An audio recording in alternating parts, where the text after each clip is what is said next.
John completed The African Queen on the soundstage in London. He settled his family in a fashionable Grosvenor Square flat, struck up an acquaintance with baby daughter Angelica, then bid them all adieu and left for Paris to film Moulin Rouge.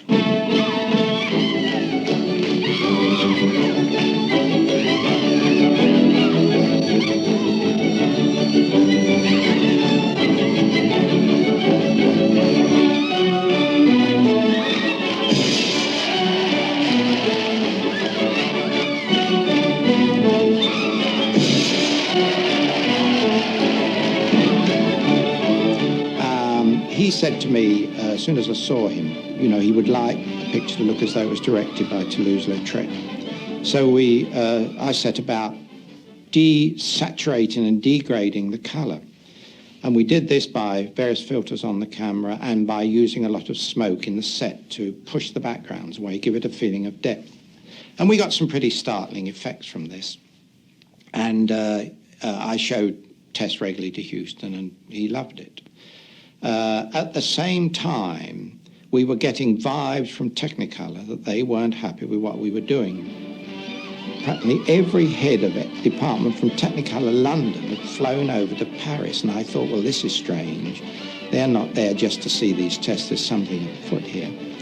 Suddenly, all these people in the front row got up, turned around and said, oh, Mr. Huston, Ozzie Morris, he said, we would like to once again tell you that we cannot accept any responsibility for what you are doing to the Technicolor colour system. We think you are desecrating our system. So Huston turned to me and said, well, Oz, what do you think, kid? So I said, well, John, I think we're fine. I think it's marvellous what we're doing. I think we're on the right tracks. He said, so do I, kid. So, gentlemen, fuck you.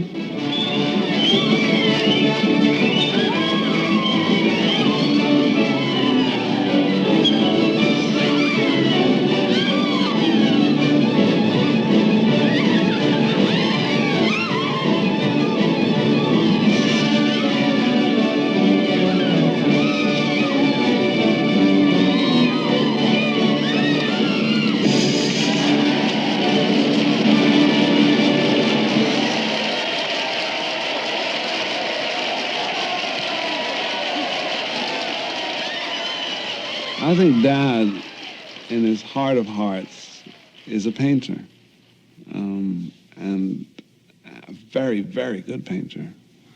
He would have been one of the painters of our century if he would have spent more time at it. And he certainly admired painting more than he did filmmaking. Filmmaking was a category below the painter, the artist. Filmmaking was more of a craft than necessarily an art form for Dad. And he thought he was a better filmmaker than a painter. And he might as well do what he thought he was best at. But there's an element of a sacrifice there. He had to sacrifice his painting. I can see his hand now, the way he held the pencil, and constantly sketching, constantly looking up. His eye was so clear, so true.